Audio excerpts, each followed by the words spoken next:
Hello दोस्तों, कैसे हैं तो आप लोग। आज हम लोग 9th क्लास का लेक्चर 1 से मतलब एक्सरसाइज 1.1 से वीडियो अपलोड करना शुरू करेंगे। 9th क्लास मैथ्स का एनसीईआरटी 9th क्लास एनसीईआरटी का एक्सरसाइज जो होगा 1.1 से, है ना, वीडियो दे रहे हैं। इसमें क्वेश्चन, हर एक क्वेश्चन का सॉल्यूशन दे रहे हैं बना करके। तो आप लोग इसको देखिए और अपने भी यार दोस्तों में दिखाइए और सबको बोलिए कि वो चैनल को सब्सक्राइब कर लीजिए। आप लोग इसको आगे थोड़ा बढ़ाना है, सब्सक्राइब कर लीजिए। तो चलिए हम लोग 1 नंबर सवाल से, आप लोग जो सवाल बनाइएगा बुक अपने पास रखिए, खोल के क्वेश्चन को पढ़ लीजिए और उसके बाद यहाँ सॉल्यूशन देखिए क्या है। पहला क्वेश्चन में आपको पूछा गया है कि शून्य के बारे में, यानी जीरो के बारे में। क्या जीरो एक रेशनल नंबर है, परिमेय संख्या है? पूछ रहा है कि जीरो जो है, जीरो क्या रेशनल नंबर है? ये पूछा गया है जीरो के बारे में। क्या रेशनल नंबर है? रेशनल नंबर को बोलते हैं परिमेय संख्या। रेशनल नंबर को क्या बोलते हैं? परिमेय संख्या। रेशनल नंबर यानी परिमेय संख्या, परिमेय संख्या। क्या जीरो है कि नहीं? तो उससे पहले आपको ये जानना होगा, हम लोग सभी संख्या के बारे में पढ़ चुके हैं क्लास में ही, तो यहाँ पे हम लोग थ्योरी नहीं पढ़ रहे हैं, बस खाली क्वेश्चन बना रहे हैं। इसमें क्या है कि परिमेय संख्या के बारे में क्या पता है आपको कि वैसी संख्या जो फ्रैक्शन के रूप में, यानी p/q के रूप में लिखा जाए, बटे के रूप में, फ्रैक्शन के रूप में, और जहां p और q दोनों होना चाहिए पूर्णांक, इंटीजर होना चाहिए। क्या होना चाहिए? इंटीजर, यानी पूर्णांक होना चाहिए। पूर्णांक क्या होता है? पूर्णांक ये होता है, इंटीजर वो होता है ऐसा नंबर जो पूरा पूरा हो, जो पॉइंट में नहीं, दशमलव में नहीं, रूट में नहीं हो, वैसे संख्या को हम लोग मतलब इंटीजर नंबर कहते हैं। जैसे जीरो हुआ, इंटीजर में आपका नेगेटिव नंबर भी आ जाएगा, इंटीजर में आपका पॉजिटिव नंबर भी आ जाएगा, है ना। तो जैसे जीरो तो हो ही गया, -1, -2, -3, इस तरह का जो नंबर होता है, और या प्लस में 1 2 3 पूरा पूरा नंबर हो तो उसको हम लोग इंटीजर बोलेंगे। यही बोल रहा है कि वैसा संख्या जो p/q के रूप में हो और साथ ही साथ p और q दोनों इंटीजर होना चाहिए। लेकिन जीरो भी इंटीजर होता है, और यहाँ पे बताया गया नीचे जो है वैल्यू, नीचे जो q है, q कभी भी जीरो नहीं होना चाहिए, क्योंकि इंटीजर होने का मतलब जीरो भी इंटीजर है। तो अगर हम नीचे जीरो रख देंगे तो होगा? नहीं होगा। नीचे खाली जीरो नहीं होना चाहिए, ऊपर हो सकता है, इसलिए कि बोले q बराबर जीरो नहीं होना चाहिए, q is not equal to zero. ये 3 कंडीशन फॉलो हो जाएगा तो बोल देंगे रेशनल नंबर है। अब आ जाते जीरो पे। क्या जीरो को हम ऐसे लिख सकते हैं 0/1? किसी भी नंबर को लिख सकते हैं, लिख सकते हैं सर। तो 0/1 हो गया, ये p/q के रूप में हो गया। तो जीरो भी एक इंटीजर है, p भी इंटीजर होना चाहिए, q भी इंटीजर होना चाहिए। तो जीरो भी एक इंटीजर है और 1 भी क्या है? एक इंटीजर है, यानी पूर्णांक संख्या है। और साथ ही साथ ये बताया कि नीचे वाला कभी भी जीरो नहीं होना चाहिए। क्या q बराबर यहाँ 1 है? जीरो है क्या? नहीं है। इसीलिए हम कह सकते हैं कि जीरो भी क्या है? एक रेशनल नंबर है, एक रेशनल नंबर है, यानी परिमेय संख्या है। अब आ जाइए दूसरा नंबर सवाल में। सवाल नंबर 2 को पढ़िए। सवाल नंबर 2 में क्या है कि 3 और 4 के बीच में 6 रेशनल नंबर लिखिए, 6 रेशनल नंबर। तो आपको बताया थे भी कि रेशनल नंबर, कोई भी दो नंबर के बीच में बहुत सारा रेशनल नंबर होता है, इनफिनाइट होता है। तो आपको 3 और 4 के बीच में अगर रेशनल नंबर लिखना बोले तो कई तरीका से लिख सकते हैं। एक तो तरीका आपको बताया थे कि दोनों नंबर को जोड़ के 2 से भाग दे देंगे भी तो निकल जाएगा, ऐसा निकलेगा ना। या बताएंगे कोई सेम नंबर से अगर किसी को मल्टीप्लाई कर देंगे तब भी हम लिख सकते हैं। जैसे 6 ठो लिखना है तो हम 7 से मल्टीप्लाई करके लिख देते हैं ऐसे। 3 क्या है 1, और इधर क्या है 4/1।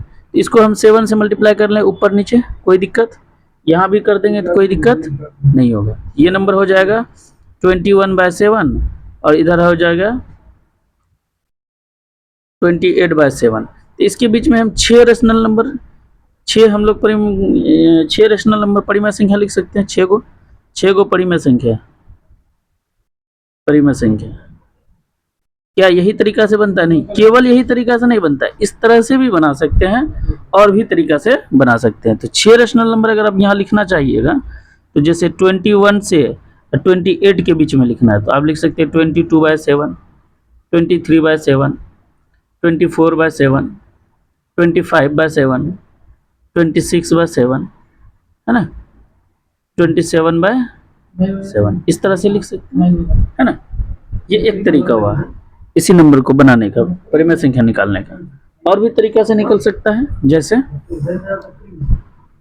ना, और भी तरीका से अगर आप निकालिएगा तो और भी तरीका से निकलेगा। कैसे निकलेगा देखिए बता दें। अगर इसी नंबर को निकालना था तो एक फार्मूला भी बताए थे कि 3 और 4 के बीच रेशनल नंबर निकालना है, तो एक नंबर हो गया 3, दूसरा नंबर हो गया 4।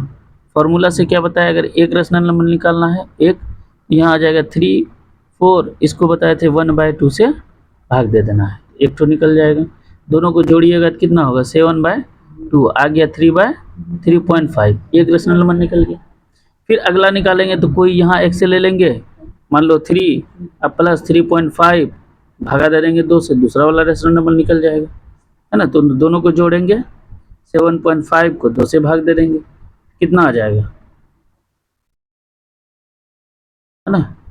इस तरह से निकलते जाएगा। इस तरह से आप कोई भी दो नंबर जोड़ते जाइएगा, 2 से काटते जाइएगा, तो ऐसे करके निकल जाएगा। ऐसे ही 6 ठो निकाल सकते हैं, या जो तरीका बताया उससे भी आप निकाल सकते हैं। इस तरह से आप कर सकते हैं। दूसरा नंबर सवाल हो गया आपका। अब आ जाइए आप थर्ड नंबर सवाल में। थर्ड नंबर सवाल को पढ़िए। थर्ड नंबर में क्या दिया हुआ है, इसमें भी वही रेशनल नंबर निकालने बोला है। कोई 5 रेशनल नंबर निकाल के बताइए आप, 5 रेशनल नंबर, और नंबर दिया हुआ है किसके बीच में, 3/5 और 4/5। 3/5 से 4/5, 3/5 से 4/5 के बीच में आपको 5 गो रेशनल नंबर निकालना है। तो आप बताए ना, आपको सिंपल तरीका बताए। क्या तरीका बताए, 5 ठो निकालना है तो इसको एक ज्यादा से गुना कर दीजिए ऊपर में, तो सेम नंबर से कर सकते हैं, या नहीं तो वो दोनों को जोड़िए, 2 से डिवाइड कीजिए, वैसे नहीं। तो जैसे इसको हम क्या कर सकते हैं, सिंपल तरीका में यही है, इसको 6 से मल्टीप्लाई करेंगे। क्यों, 5 ठो पूछा है तो 6 से मल्टीप्लाई कर देंगे। किसी से कर सकते हैं आप, जरूरी नहीं 6 से करते, किसी से भी करेंगे तब भी हो जाएगा। लेकिन हमको 5 ही ठो लिखना है तो क्या करेंगे, 6 से मल्टीप्लाई कर दिए, ताकि उसके बीच में 5 ठो हमको मिल जाए। फिर इसको 4 को भी करेंगे 6 से मल्टीप्लाई। अब यहाँ हो जाएगा 18/30, और नीचे इधर हो जाएगा 24/30। अब इसके बीच में 6 को लिखना है तो आराम से लिख सकते हैं ना। एक हो जाएगा 19/30, है ना, 19/20/30। फिर आ जाएगा आपका 21/30, 22/30, फिर 23/30। इस तरह से 5 गो रेशनल नंबर आपका हो गया, है ना। ये आपका हो गया थर्ड नंबर सवाल था। ये आपका 3 नंबर सवाल था। अब आ जाइए फोर्थ नंबर सवाल। फोर्थ नंबर सवाल में क्या दिया हुआ, इसमें यस नो बताना है, सही है कि गलत है ना, ट्रू फॉल्स वाला क्वेश्चन है, सत्य असत्य वाला क्वेश्चन। ट्रू फॉल्स बताना है। 4 नंबर में क्या है, ट्रू फॉल्स। 4 नंबर में आपके क्या है, ट्रू फॉल्स। ट्रू फॉल्स बताना है। क्या पूछ रहा है पहला क्वेश्चन में आपका, क्या सभी प्राकृतिक संख्या एक पूर्ण संख्या हो सकता है। तो देखो पूछ रहा है कि नेचुरल नंबर, नेचुरल नंबर किसको बोलते हैं, आपको पता है। नेचुरल नंबर बोलते हैं 1 2 3 4 चलते रहेगा। क्या कह रहा है कि सभी नेचुरल नंबर होल नंबर हो सकता है।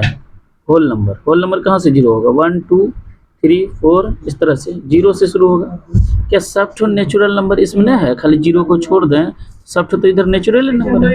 इसका मतलब सभी नेचुरल नंबर होल नंबर होता है। इसका मतलब है यस, यस, यस, ये नेचुरल नंबर है।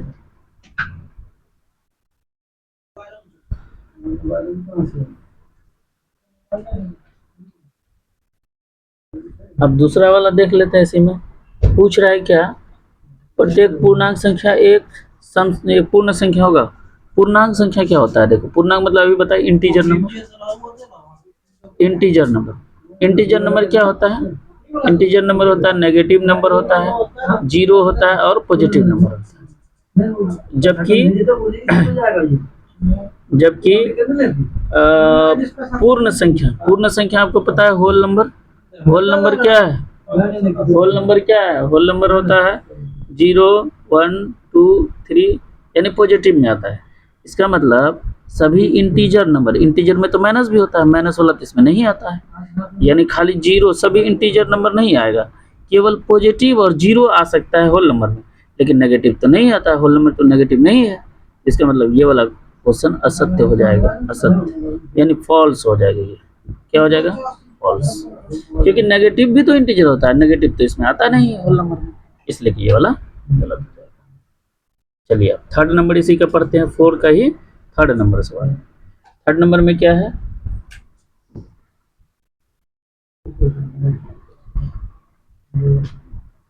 पूछ रहा है कि इसमें जो रेशनल नंबर है, परिमेय संख्या है, वो पूर्ण संख्या हो सकता है? परिमेय संख्या, परिमेय संख्या आपको पता है कोई भी नंबर हो, जैसे 0 भी परिमेय है, 1 2 3 भी परिमेय है ना, इस तरह से। और बटे में ले लेंगे कोई, जैसे 1/3 2/5, इस तरह का भी जो नंबर है वो भी क्या होता है, परिमेय संख्या, वो भी क्या होता है, परिमेय संख्या। और इस तरह का संख्या जो होता है वो रेशनल नंबर होता है, रेशनल नंबर।